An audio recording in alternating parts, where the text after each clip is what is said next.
Okay, am I the only one who is like totally ready for Christmas, like beyond ready for Christmas? Actually, I'm not even ready for Christmas. I'm ready for Christmas reads. I'm literally and I have a theory on this, okay? But I'm seriously at the point where I want to take every book that isn't Christmas out of here, whether I've finished it or not, and chuck it until next year, like second half of the year, and just like immerse myself in Christmas reads. I just want it so bad. But Karamazov is up there. I don't want to do that to Karamazov, but I might do it to my last two Pallisers. I might set them aside. I don't think I can do Karamazov and Palliser. I think it's too much. So there's that. But like all the others too, I just want to chuck them. And I think the reason is because I can't do it. I absolutely can't. And it bugs me that I can't. So a few years ago, like 15, 20, probably closer to 15, I bought one of those library card catalog things from a sale somewhere. And it had been part of one of the libraries in one of the little, it's like a living ghost town, right? And so, they got rid of it and I bought it. And then my friend's mother really wanted it. So I let her have it. Well, she passed away and my friend said, do you want it back? And I was like, yeah, actually I do. And then in the meantime, her mother had also acquired another one. And so I got those and I brought them home and I got them into our driveway. They're really heavy. It's going to go right there and it's going to be beautiful when I get done with it. But I have to sand it and clean it and like fix the veneer in a couple spots. I've got work to do on it before I can bring it in here, but it's going to be so beautiful. I can't wait. But the night after I brought it in, I walked outside and there were sprinkles. Now my head knew that that's all we were going to get is just a few very misty sprinkles, and that was going to be it. But head or no head, you can't trust it because this is the desert and a couple of sprinkles can become a, deluge for like 32.4 seconds where there's, people rowing down the street in boats and then it's gone. It can happen. And so you can't make that assumption despite the reality, right? So I took both of those things, and my daughter helped me and we just wheeled it into the back room, library, escape room. That is now like you can't get in there I barely squeezed past to get like this video of my books. I couldn't even get up there and look at them and try to get them down. Can't do that. But I managed to get a video of the shelf to make sure I didn't miss anything of all my Christmas books because they're on a shelf over the closet. And so it was ridiculous. But because I can't get in there and put stuff away and clean up and do stuff in there, I think that's why I just want to move it all out, because I can't. And I don't like knowing that I can't do what I want to do. If that wasn't there, I guarantee you I would not want to do it. It's a thing, guys. It's a thing.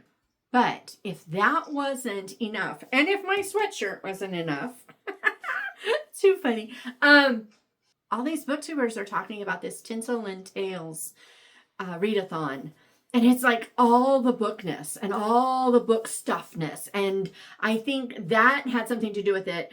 Definitely this sweatshirt, because I've been wearing it every night to keep me warm on my walk, because it's been like 34, 36, 37 degrees and it's cold, and if there's any wind, yikes. So I've been wearing it because it is super cozy and comfy, and my daughter's working on one right now. This one just says all I want for Christmas. But my daughter's working on one that's like a tree made out of, books kind of, like so, and then, stacked on top. So she's making one like that that's going to say all booked for Christmas. And I'm going to get me another sweatshirt because I need another one. But, and that'll be stickers and fun stuffness, which someone has asked about. Someone has asked about in this thing. So before I move on, I figure I should tell you some of the things. So number one, I'm doing this video in 3 parts. I'm doing my, ideas. I'm not even going to say what I'm going to read because that'll be in a TBR video. So why do that? But I am going to give ideas for books that fit the prompts because I thought that would be fun. And I love to do that. And, Shalise used to do a readathon every December. And then she's got life and can't right now. And I kind of missed that. So I was really excited when I saw this and I want to do it. And I love creating all these like stacks of all the books you can read. And I really was good. I'm going to try to be reasonably fast-ish because... So over the last year, I've gotten several messages, emails, etc. from people who have said, when you have these books for these readathons and things and these challenges, why don't you share which ones of yours fit that? So those of us that are trying to read through your backlist know what fits a prompt. And I was like, I always feel really awkward about it because this channel isn't about my books per se. I mean, I have book trailers and I have chats about why I wrote the book and all the fun stuff about books, but I don't have it for all of them and I don't do it all the time. Mostly this is about, I read a book and I want to talk about it. But on the other hand, I mean, I love my books. There's a reason I've written them. And like right now I'm going through and I'm making all the new covers and everything. And well, the covers are made, but I'm uploading the new covers. And with that comes, updating all the back matter and updating all the things. And I keep catching myself, like I just reread Christmas Stockings because I was just looking for something and then I got lost in the story. I mean, I love my book. So, they fit a lot of these prompts, especially in this one, because I have a lot of Christmas books. So I was like, fine, I'm going to make it separate so that you can just skip over. And I'm going to do it near the end, so you can just watch up to where I start over again with the prompts. And you can stop if looking for my books isn't what you need. I figured that would make sense. And then at the end, there's going to be like a super short little thing where I talk about the giveaway. So I'm going to try to put chapters in so you can get over to that if you want to just skip mine. And because I had a giveaway for the Blooming of Delphinium and I need to pick a winner. And then also, I want to talk about the book sale because I have to bring it back. So with all that said, this is Tales and Tinsel or Tinsel and Tales. I don't remember which it is now. And I'll put it somewhere. Yeah, with the questions and the stuffness and all the good stuff. So that's what this is. Just books that fit the prompts in case you want to start, planning yours for your TBR, right? So here we go. The first one is a book with Christmas in the title. So some of these I'm going to share multiple times. But I'm just throwing a few of them out there and I'll make sure I only talk about each one first. All right. So first up is The Christmas Carol Society by Rebecca Jones.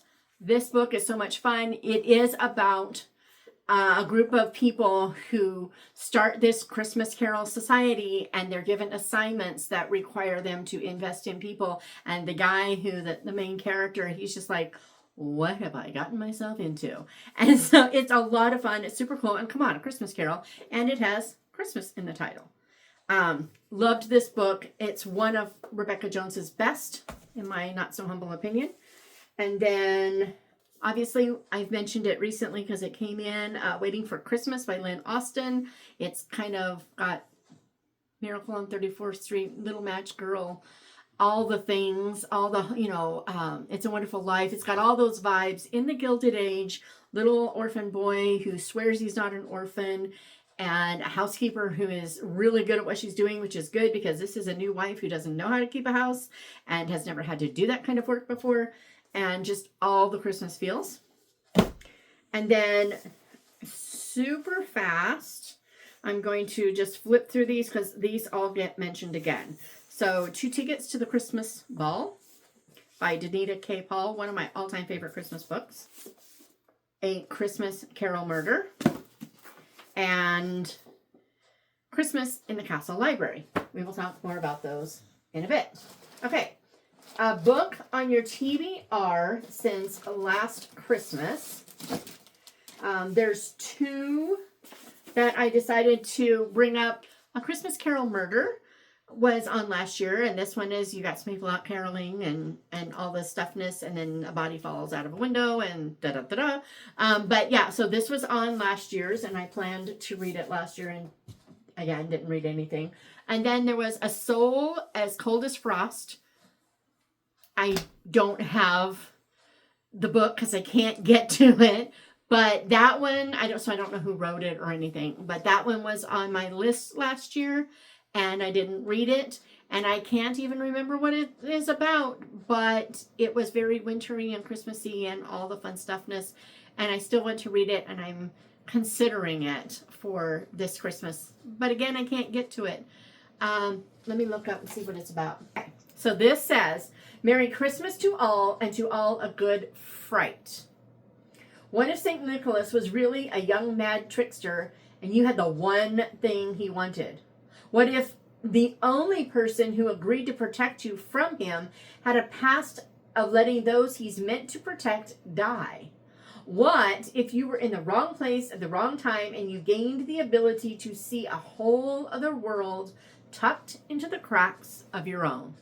I mean, I'm so hoping it's as good as it sounds, because it does sound absolutely amazing, and I am definitely looking forward to reading that. So those were mine from last year. Obviously, everybody's going to be different, and yours weren't, but both of those fit other prompts. The Christmas Carol Murder, it's got Christmas in a title, and it also is a mystery, which is another prompt that's coming up. And A Soul as Cold as Frost has snow on the cover, so it fits one that's coming up too. So they do fit other ones, so why not share, right? So then there is a book with a holiday romance, and guys, this could go on forever, because most Christmas books kind of have holiday romance, right? I mean, it is kind of a thread of Christmas books in general. I mean, even It's a Wonderful Life, there's, Mary and whatever, but I'm going to throw out a few. First, Christmas in the Castle Library. Now I can actually talk about it. This is the one where she is studying for her dissertation, and she needs to get to this library, and the only time they'll let her in this country at Leathersby, I think, and thick country, and the only time that you can do it is over the Christmas holidays, and she needs to get in there to get this information for this dissertation. And it's all about how their queen went missing during or after one of the wars. I don't remember. I think it was World War I, not II. But this is all contemporary. But then there's that. But it's definitely a romance, and it's definitely one that I absolutely have to read. Period. It just sounds so good. That is obviously a romance. 2 Tickets to the Christmas Ball. Definite sweet romance. It's really fun because this one's a light romance, and I think that's like one of the most underrated Christmas books out there. If I could only own one Christmas book, it's not like it's so great that I have to say this is the only one I would want, because I don't know that that's true. But this is one of the first ones, if not the first one, that would come to mind while I was making a decision. It's that good. Even the writing isn't that amazing. Just the story is so wonderful. It's got a bit of magical realism. There's this street that you can't find unless you need it. And it's got a bookstore. And she gets this ticket to this Christmas ball. And a guy gets a ticket to a Christmas ball. And then she starts noticing really strange things. And it all goes from there. And it's so delightful. It's just such a delightful book. So yeah, 2 Tickets to the Christmas Ball, definitely. Also, romance, Holiday by Gaslight. I'll talk about this more in a minute. Kisseltoe Misses by Joanne Markey. Rom-com, hilarious, with depth. There's some serious pondering of, what I believe and why I believe it, and is it accurate according to Scripture? Has it been twisted to fit a narrative? All that kind of stuff. All in the middle of just super fun, lighthearted, fun, rom-com-y goodness. So there's that one. And then If you want super light, almost not there, romance, but still romance, there's this tiny little thread, Saving Ebenezer, but that will come in later. Yeah, so we got that. Christmas romance, all the romanciness. I will definitely be reading Christmas in the Castle Library for mine. And then read the Nativity story. And that kind of just goes without saying, right? Also, a book with a festive cover. I mean, technically, Kisseltoe Misses is a festive cover, but yeah, it's really not why I chose it. I chose 3. I think this is kind of a different kind of festive cover, if you will, because it's not, you know, red and green, and I thought that was a fun kind of twist, slightly different, you know, you can just, yeah, it's really pretty. Christmas there. A Holiday by Gaslight, I consider to be one of the most festive covers of any book I own. I really love it. Even the back. Look at the back. Isn't that pretty? I just, But A Holiday by Gaslight, my dogs are snoring. You're welcome. This one has North and South vibes, at least in so much as like the adaptation.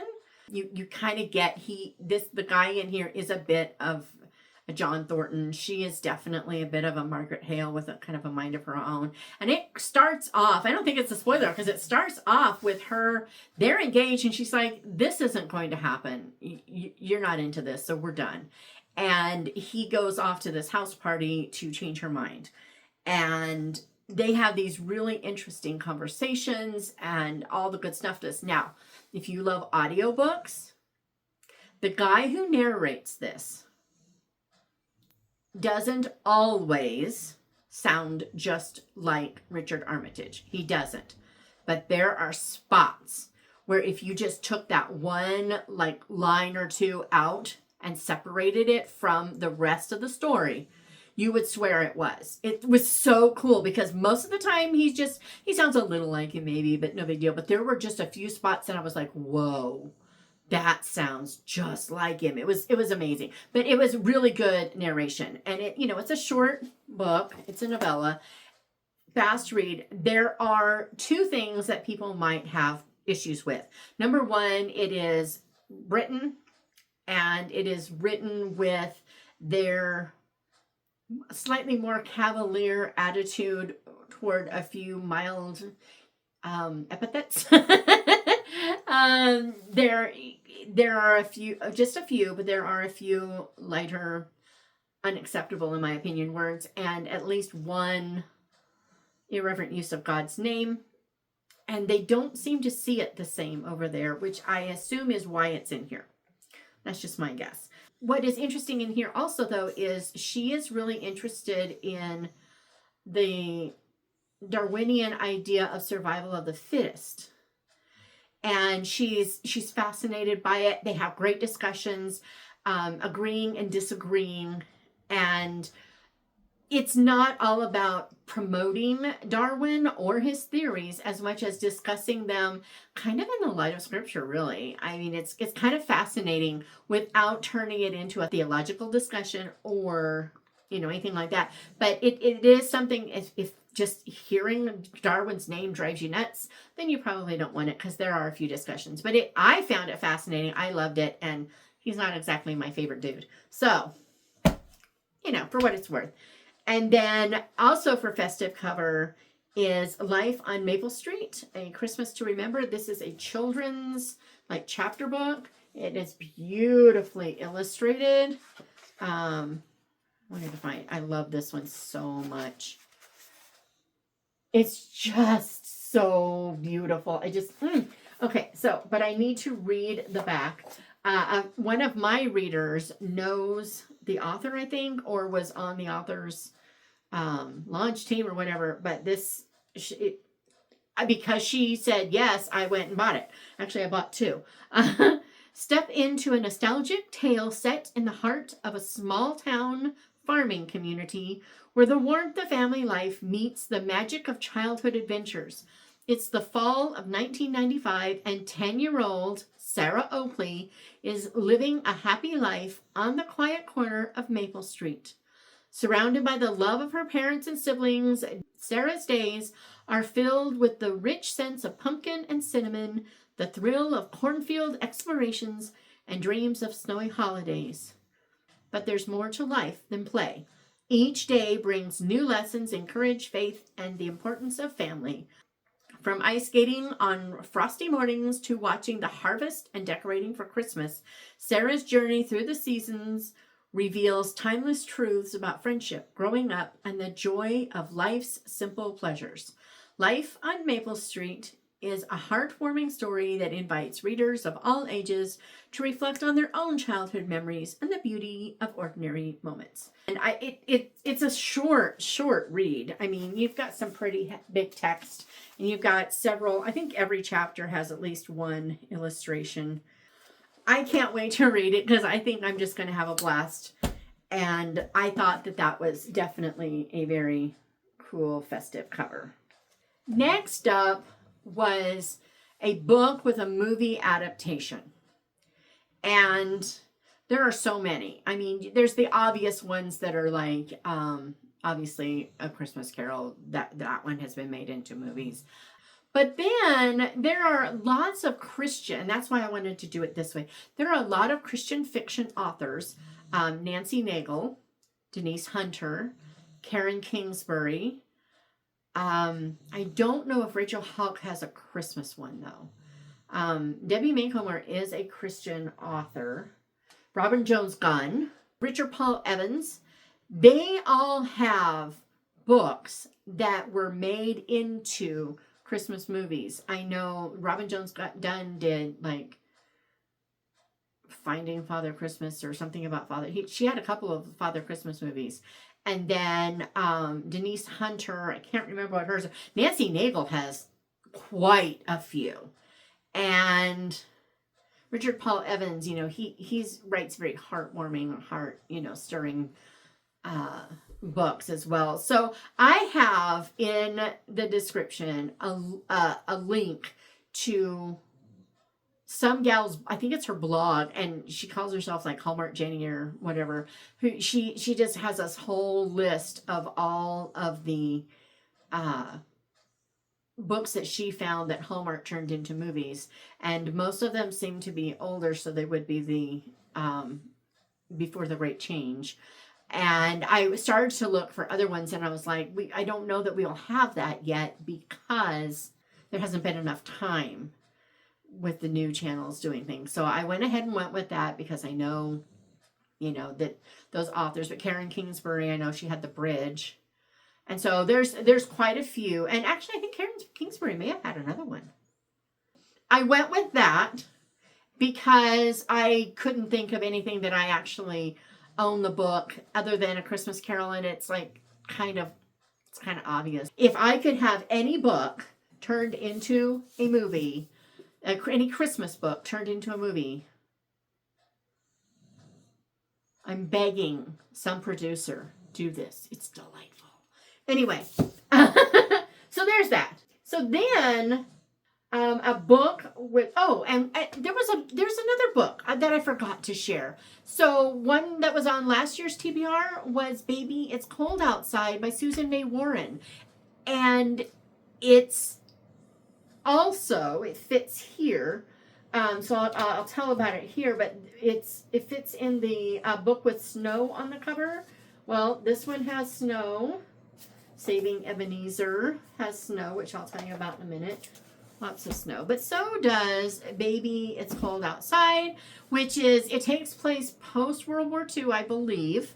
And it's about this gal. She's got an inn, and she isn't really looking forward to a whole bunch of people. I think she's grieving. Not looking forward to a whole bunch of people, but there's this big storm, and everybody has to kind of come in, and then it's just their wonderful Christmas experience. And so I wanted to read that, I think 2 years in a row now.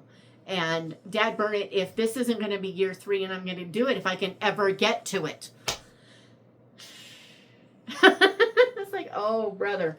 But, A Christmas Carol Murder has snow on it. But Saving Ebenezer that's where I wanted to share this one. It does have snow on the cover. I'm just saying.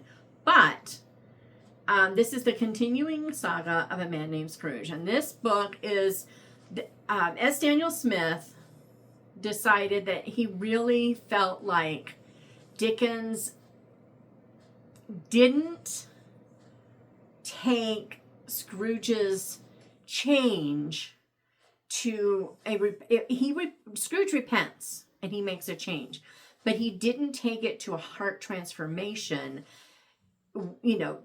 basically a conversion to Christ as much as just a repentance from bad behavior to good. And that obviously becomes humanism instead of, transformation. And so he wanted to keep continuing to tell the story and give Scrooge that transformation. Now, Alison Pittman has a book, Keeping Christmas, where she doesn't know that she does this. It wasn't her purpose, but she kind of refutes this guy's opinion and shows the rich depth and stuff that's in A Christmas Carol, biblically sound, theologically sound, and showing whatever. They both make excellent points. I don't disagree with either one of them. How's that for straddling a, holly covered fence? And that sounds painful. But, so for what it's worth, it's thin, it's small, and it's a wonderful story. So if you're looking for a Christmas book with some depth that isn't too heavy, isn't too long, and has snow on the cover, this one would be a good one. I'm just saying, I really loved that book. I want more from him. And then there is A Christmas Carol Murder. A Dickens of a Crime is this. That is the subtitle. Murder. Okay, so it says, London, December 1835. Charles and Kate are out with friends and family for a chilly night of caroling and good cheer. But their blood truly runs cold when their singing is interrupted by a body plummeting from an upper window of a house. They soon learn the dead man at their feet, his neck strangely wrapped in chains, is Jacob Harley, the business partner of the resident of the house, an unpleasant codger who owns a counting house, one Emmanuel Screws. And we'll stop there because, So, Christmas murder mystery, it doesn't have to be a murder mystery. It has to be a Christmas mystery, right? Yeah, a Christmas mystery. So, A Christmas Carol Murder obviously fits. The Snows of Weston Moor by Benedict Brown. They are traveling around at Christmas and the storm comes up. They end up in this house. Someone dies. They've got to solve it. And it's just so bizarre what's going on and all the stuff. And it's really fun. And I loved it because it's Benedict Brown and I love Brown. Also, The Murder Before Christmas by Michelle Pariza Wasek, I think is how you pronounce it. It's definitely a Christmas mystery, but it's kind of fun because most of it really takes place after Christmas. So it's a little different that way. Oh, and then Murder Goes Caroling by Melissa Chapin. And this is a cozy mystery, obviously caroling, all the fun stuffness. And it was a lot of fun. I really enjoyed it. So, I like her cozy mysteries. They're just a lot of fun. The second one, Murder Goes Glamping, I had minor problems with, but not enough for me not to enjoy the book. But there were a couple I was like, wait, what? But for the most part, I really loved it. I loved the first one. I loved this last one. Lots of fun. And if you're looking for a cozy, both of those last two are cozies. So, there's that. And that's number 9. That's it. We're done. And so, obviously, there will be, some of these will be on my Christmas reading TBR, but that's what I have for the prompts for Tinsel and Tales. I like that title, Tinsel and Tales. I feel like it should be a song, Okay. Now, rewind. Right, whatever. And we're going to go back through them, but I'm going to mention books of mine that fit the prompt. So those that are looking to know when to read what and will anything fit, now you'll know, so it's what it is. And take 2, prompt 1, a book with Christmas in the title. So, okay, so I have several, but I have Christmas on Breaker's Point. We'll get back to this one again later, but this one is, she's going home. Well, not home's not the right word, but she's going to go to her Uncle Bud's house to spend the last Christmas he's going to have. He has been given his expiration date, and she's going to go home to be with him for Christmas. Mallory gets there, and he has one final Christmas wish for her. He wants her to get these two together. They were engaged. She lost her faith, and now they would be unequally yoked unless she changes. So they both know it, and they're both still together, if you will, except that there will be no marriage without her being reunited with Christ. So really what he's wanting is that, but he puts it as he wants them back together. That's a pretty heavy thing. So the romance is really light. It's really stronger family, the close relationship between her and her uncle, and, you know, where the church might need to listen to those who are deconstructing, and all the stuffness. And so, yeah, it's the first book in the Independence Island series, and it is free to listen to, narrated by the brilliant Krista Del Sorbo, here on YouTube. Also, I have to throw this in here, An Evergreen Christmas. This is 4 books in one, and one of them is not a novella, it's a novel. And I just added 3 chapters to the separate novel. But yeah, so, but this is the Christmas Lights Collection, the 9th annual. There are 4 books in it, and it has Christmas in the title, so I went with that. But it has J.C. Weaver, Teresa Teisinger, Kathy Swanson, and me. We'll get to this in a minute. We also have, this is the old cover, the 12 Dates of Christmas, and here's the new one. But the 12 Dates of Christmas is, Reagan feels like her high school experience with this one guy, Alex, was torture. And she has held a grudge against him ever since. When she literally plows into him in their old school, where he is now a teacher, he invites her out for coffee to catch up, and she's just not going to do it. So she finally, when he just won't leave her alone, she finally says, you know what?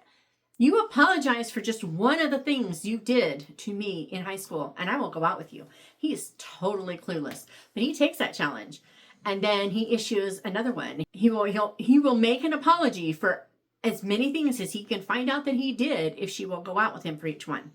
And it's just this fun, you know, but it also really deals with, you know, forgiveness and being, you know, the importance of knowing the results of our actions and how it affects others, but also looking, did someone mean for something to be what it is, and just all those things, and, you know, fun stuffness. So there's that one. And then there's Christmas Stockings, which I just reread. And this one it's a mystery, but it's also kind of humor with incredibly light, almost non-existent, just a drop of romance in it. I mean, I feel guilty even like mentioning romance in connection with it, because there's just this hint that maybe romance someday kind of thing. It's just really, if you're not looking for romance, that's the one. Because I don't do strong romance in the first place, but that is like totally like, So anyway, but it's got Christmas in the title, Christmas Stockings, and so there you have it. Next up, it says, I was on your TBR since last Christmas. Well, I guess we could say that it's any of my Christmas books, if you wanted to read any of them. Any except for what won't work on this prompt is The Trace of New Cheltenham and Stone Cold. Oh, Lord be with them. There's a helicopter. It's a medevac. That's the only helicopters we get this time of night. So Lord, please be with them. I am grateful for medevacs, just saying. But anyways, those two, Stone Cold in the Cold Escape anthology and Trees of New Cheltenham in the An Evergreen Christmas anthology, those two are a no-go for that prompt. That's the easiest way to do it. Okay, and then a book with a holiday romance. So most of my books are going to fit here, okay? Obviously not Christmas stockings, and really almost not Front Window or Silenced Night, but those fit more mystery. But I'm just saying, those three don't really have much of anything. But, so you have the Matchmakers of Holly Circle, which is, I figure this, let's go with the long runners. So these guys have been in love for 10 years. And there's a reason they haven't talked about the fact that he hasn't asked her out and she hasn't just given up and asked him. There's a reason. They both have reasons. And I took that miscommunication thing and just really drove it home. But there's a little old man down the street who isn't getting any younger and he wants to see them married. So he goes to them and says, basically, we're going to play poker. If I win, you guys go out. If you win, I'll listen to you talk about Jesus for an hour. So now they're like, they both want to lose. But what's more important? So they have to try to win. And it's a whole lot of fun. I really love the story. There's also a minor mystery in here. Just throwing that out there. So there's that one. But I also have Tarnished Silver. If 10 years wasn't long enough for you, how about 25? And actually, I can even do one better. I just thought of something. Okay, first up, we'll do 25, Tarnished Silver. In this one, for those who read A Bird Died, the kind of fictionalized story of my grandson's electrocution, in that one, his mom is in there, Kelly Cox. Well, she's in this one, and she's the housekeeper for the town. It's called the Confectionery, and she misspelled it on her sign. And so I get lots of emails going, you misspelled confectionery. And I'm like, I know she did. And so I had to put it in more books to point out that this was deliberate. But she runs this candy ice cream, she sells confectionaries, right? And she doesn't have time to do her housekeeping and all this stuff. So she hires Kelly, who is my daughter, right? She hires her to clean the house. And I went with that route because at the time that I wrote this for our 25th anniversary, silver anniversary, right? And so it's been 11 years, but she, in cleaning the house, discovers a secret, a 25-year-old secret. And she starts interfering. And, everything goes from there. But yeah, it was a lot of fun to write. I really love that story so much. It's hard because, again, it deals with some big stuff as well, but it's Christmas and, what have you. But yeah, that one, I like it, especially since it was written like the whole wedding scene in there. That was our experience. I mean, it was just like, oh my gravy. A Las Vegas wedding is a cattle drive. It is insane. And that's all I'm giving you. But so there's that. But if 25 years wasn't enough, how about 40? I forgot that this takes place at Christmas. So technically, because Christmas is a pretty significant part of this, I mean, they get married on Christmas Eve. There's this. And in this one, they were engaged. So there's Patty Page, Go On With the Wedding, where she's going to marry someone because who she had been engaged to had been reported dead. So off she goes to marry someone else eventually. And then that dead dude shows up at the wedding and he's like, go ahead, get married, just whatever. And now she's all torn. And the guy that she's there to marry that day is like, no, you marry him. Well, this sort of happens in here. She was engaged. He went off to Vietnam War. He died. And she eventually became engaged to someone else. At the rehearsal, he shows up and her current fiance says, I'll be there tomorrow. You'll either be there or you won't. You need to decide for you. You have to live with your decision. And he just waits. And then he waits for 40 years. And yeah, lots of fun, lots of heartbreak. The end of this thing got me. And I really can't say how, but lots of fun. And you can listen to it free. Krista Del Sorbo once again. And so yeah. I forgot about that one. So there are those as far as romance. But really most, like the 12 Dates of Christmas, and I could go on all day. Heart of Noel. Well, Noel, because it's Christmas time. So Heart of Noel. If you like book strings and you haven't gotten to that one yet, that would fit. There's also snow on that cover, which is coming up. Most of my Christmas books have some element of romance in them. Some way more than others, but I'll just put that out there. All right. You read your nativity story. Now, I'm going to mention the Trees of New Cheltenham here, even though this isn't the nativity story, obviously, right? But I'm going to mention it for one reason. In there, I was trying to figure out something for this family, and so the Trees of New Cheltenham is kind of like Aggie, if you've read Ready or Not in that series, meets the New Cheltenham, which is like a fake English village in the Midwest. But so you've got this big family and they're trying to survive. They're about ready to be either homeless or move into an RV, 6 kids and a mom. And what are we going to do? And the oldest son living with them is supporting them, and they're trying to stay off of public assistance, but it's looking grimmer and grimmer all the time. But then the inheritance that they've been waiting on actually comes through. So they move out to this farm and life is grand, right?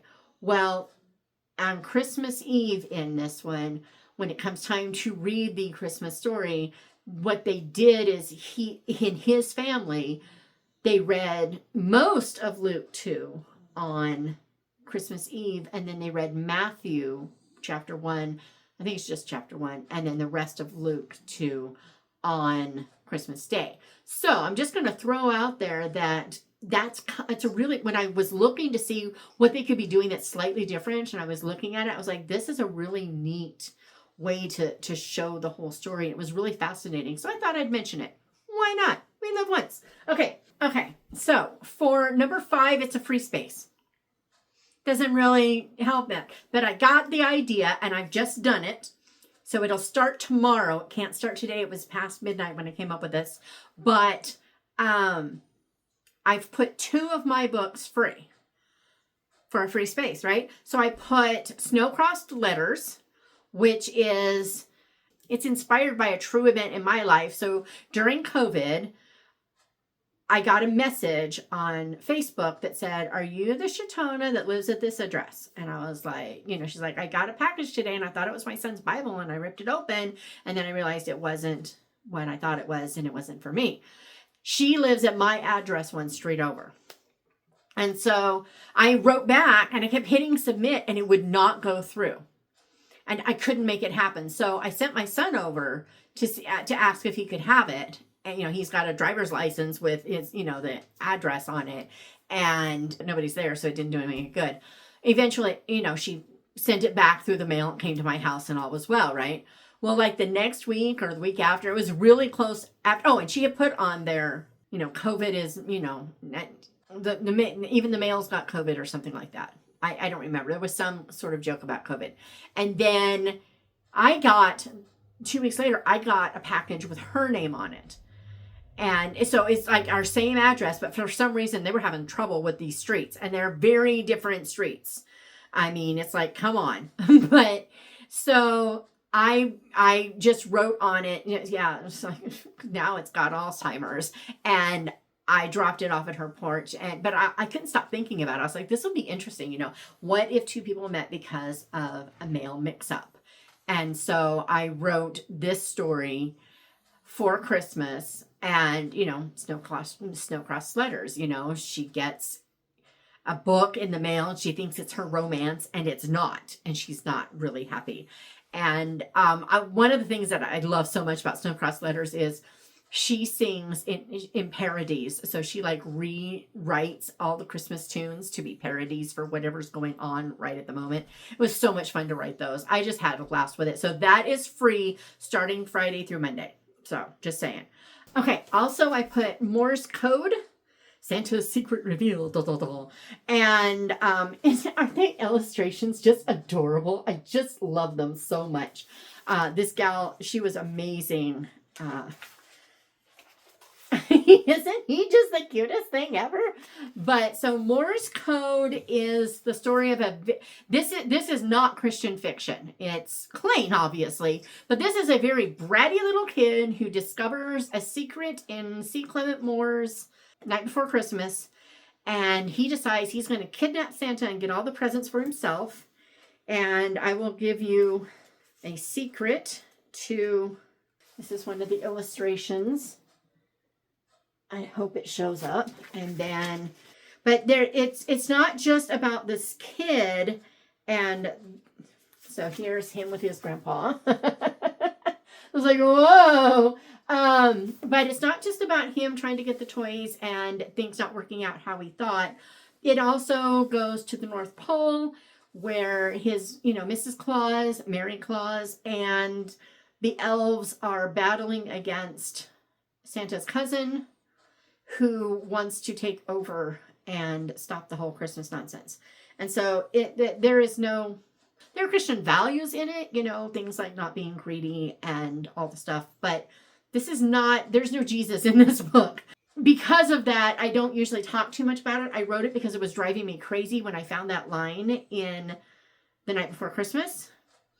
But I'm just saying. So there's our free ones. And then book with a festive cover. Okay. I'm only going to do, I mean, most of my books have festive covers. I get all festive. But I'm only going to show one because, you know, I've already talked about it a little bit, and I just wanted to continue it. But An Evergreen Christmas, I have to show this. This cover was painted by my daughter Lorna. We even have stickers. Aren't they cute? They're just so cute. And I have stickers coming with All I Want for Christmas, and Christmas is Booked. So we got Christmas stickers. I always forget to share that she's got all the stickers, but here we are. Here's one at least. Here's the other one. So there'll be a link to the site where the stickers are and all the fun stuffness too for people who are looking for Christmas stickers. But I had to share because isn't it pretty? It's so pretty. This one has 4 stories. It has Cooking Up Christmas by J.C. Weaver. And in this one, obviously, there you've got a couple of chefs and the shenanigans for the chefs. And I believe it's a dating best friend's brother kind of trope and all that goes with that. But also, she did a fun thing with the whole miscommunication thing. She kind of flipped that on its head, which I thought was really, really cool.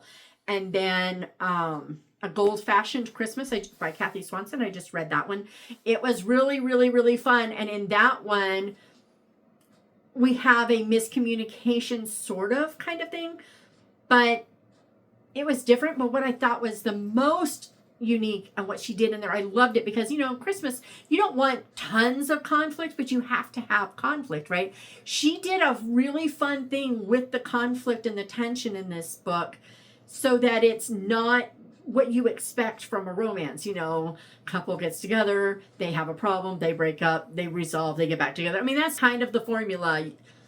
She doesn't really do that. This is, for one thing, that part of it happens before the book starts, but also she made the tension and all the angst and everything come from a different direction, and she did it in a really cool way that makes it believable and doesn't make it boring, but also doesn't, it's not all on the couple, which is different, and it was fun. So I liked that. And then Mary and Wright, and so I have to go back for a second. So Cooking Up Christmas by J.C. Weaver, I think it's adjacent, if not a part of her Sinclair sisters or Sinclair family romances, whatever. I think it's because she's been doing those in the collections for a few years. So I think that's part, or at least adjacent to those. A Gold-Fashioned Christmas is a sequel to last year's #Hitched at Christmas. And then Mary and Wright is Teresa Teisinger's, and it takes place in Appalachia somewhere, and has all that stuff going on in it. But I haven't finished it, so I don't want to say much because I'm afraid if I say something, it's going to be like all the wrong thing. And then I've already told you about the Trees of New Cheltenham. The family, anyway, they move out onto this farm, and then they discover that there's an abandoned Christmas tree farm, and maybe, just maybe, that Christmas tree farm will help them be able to have more than, a candy cane for Christmas, right? So, and it's part of my New Cheltenham series. So anyway, all of them have something to do with evergreens, trees, but that's the only way that they're connected, and they all do stand alone. Although, like for mine and even for Kathy's, I would say that if you've read the books before it, it's going to be a richer reading experience because you're going to run into people that you've been watching all along. And same with J.C. Weaver for sure. Those you're gonna run into people you've seen all along. I'm pretty sure Teresa's is the same way. But again, I want to make sure because I haven't finished it yet. So but it's on Kindle Unlimited and therefore free for what it's worth. So that's our festive cover. Most of them have festive covers, but that's the one that I went for. And then a Christmas book with a movie adaptation. Yeah, I don't have any of those. Nope. But I do have one story that is, I don't want to say close because that's not really fair. In the Cold Escape anthology, I think there are 4 books in it. Or is there 4 or 5? All of a sudden my brain just froze because it's cold, right? No, but in that anthology, my book, Stone Cold, has Beryl. Her name is Beryl Stone. And she ends up hiding out in a castle in Michigan where nobody was there until she got herself all comfortable. And then somebody comes home with a broken leg and she's like, oh, great. Now what do I do? And then, the guys that are trying to get her, are trying to kill her. They've already tried a couple of times. They find her when she makes a mistake. And she goes all home alone on them. I mean, the paint cans, yeah. Pots work well. I mean, she had it all planned. She's going to make this happen. So she's like obsessed with Home Alone, and she just goes all out to try to protect them because the guy can't do anything. So it's all on her, and she doesn't know what she's doing, but she uses Home Alone. And so because of that, I'm calling it, that's the closest I've got. Sorry, it's what it is. Next up is a book with snow on the cover. I actually have a few. But also, this is really funny. You can't see the snow because they're in front of it. Well, there is snow back there. I pulled it out because oh yeah, they're standing out in the snow in that one. I'll grab that one since I have a cover, and I was going for a cover. So this is Dial I for Identity. It's part of the You Are on the Air multi-author series. And in this one, I have a singular gal, who is given a lottery ticket for her birthday. And she decides she's got this part of her that is really, she's a bookkeeper and she's, very methodical and very organized and everything. But she's also an incredible artist, and she sees artists as people who are creative and, just like carefree and aren't organized and she doesn't know who she wants to be. Like, she has to be one, right? But she's like so focused on it because of that side of her that she decides she's going to go spend a month. She's going to take this winnings and she's going to go spend a month at this ski resort, and she's going to be both people at once. So she invents a twin and she goes off and she spends the month trying to be both herself and this other alter ego and figure out what's going on. And maybe she learns a little bit about where she should get her identity, right? So there's that one. But you really can't see the snow very well in that one. Obviously, Snow Cross Letters has snow. I'm wrong about Mr. Right has snow on the cover. This one's pretty easy for people to just look, though. So I don't guess I have to actually tell you, because you can look at that one. That one's pretty simple. And then A Christmas Mystery. Now, this one I had two, but I actually thought of two more. So I'm kind of excited. So first up, obviously Christmas stockings. I've already talked about it. But it's Wendy Nativity has 7 cats and a Christmas tree for each one. And then somebody starts coming into her house and messing with the tree and leaving threats for the cats. And then one of the cats gets very sick.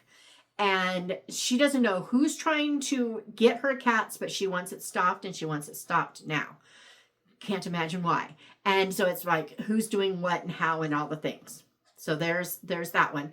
There's also the Nutcracker Suite, which it's Christmas because it ends at Christmas and because it deals with the Nutcracker story. And that's as Christmassy that's as Christmassy as it gets. But I do feel like I have to put it in there because it's a mystery and it deals with the Nutcracker.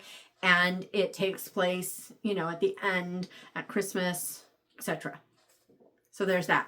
But, and this one is also free to listen to at Krista's channel. Please subscribe. Please make our day.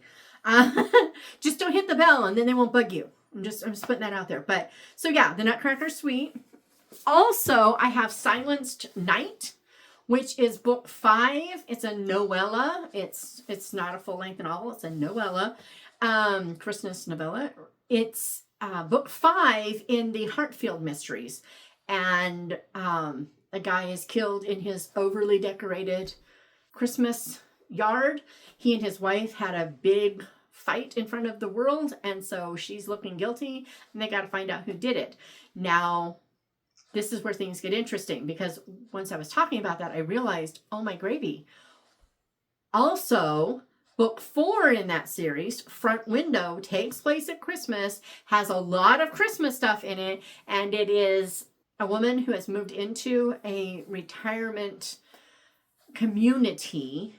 They start having stuff going missing, and she is determined to find out why, because dad burned it, the police aren't doing anything. Start investigating, start trying to figure out who did what and how, and because it starts taking, there's Christmas trees up, so it takes place around Christmas. Voila. But I will say, the beginning of that book, if you haven't read the other Hartfields, does kind of give away an overarching subplot. But it is Christmas, it is a mystery, and if you're not going to read the whole series, who cares, right? There are a couple of small subplots in that one that could be given away. So if you're going to read the whole series, don't start with book 4 or 5.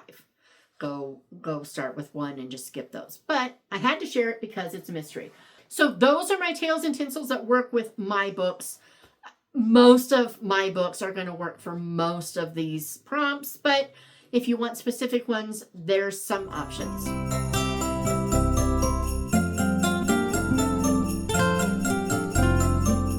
Now, one more thing. So with all these new covers that I've been doing, I go and I look to make sure that they've updated everything, because I pull the old cover off for the paperbacks. I have to unlink and then unpublish the old ones. and then put up the new ones so that they have the right size and the right new cover and all the stuff, right? Yeah. Well, if they have any still in stock, I have to buy them, or the old cover shows up when you go from the Kindle and you click on paperback instead. So I have a few of those that have come in that I've had to buy my own book just to be able, I know it's crazy, to get the right cover to show up. So I have a couple of the Matchmakers of Holly's Circle. I have a couple of 12 Dates of Christmas, Advent, Effective Immediately, the third in the Agency Files. So I have a Carol and the Bells. So I have a few of those, and there will probably be more. As I roll out new ones, more may show up. We may see. So I put the book sale thing back up, or it's still up, but I'm putting the link back in here. They're all $5, $6, $7 max because I just want to get rid of them. They've just got an old cover. Yeah, that's it. That's what I got for you for Tinsel and Tales. I am looking forward to it. Are you going to read it? Do you have books that I need to read that you think I should put on my list, or, you know, whatever? I would love to know more. This was not exhaustive by any stretch. So I haven't seen all the videos, but of the ones I saw, I tried to put up different books than they did. Unless I just really, you know, felt strongly about it. And then I was like, hey, I'm going to share it anyway. And yeah, so you have a great and wonderful weekend. And I'm going to go edit this thing. Okay, I'm going to get a salad first. And then I'm going to edit this thing. And I'm not even going to try to hold up books because there's too many. And they're everywhere. Nightmare in here. I'm just saying, I need my room back. What am I going to do? I'll see you later.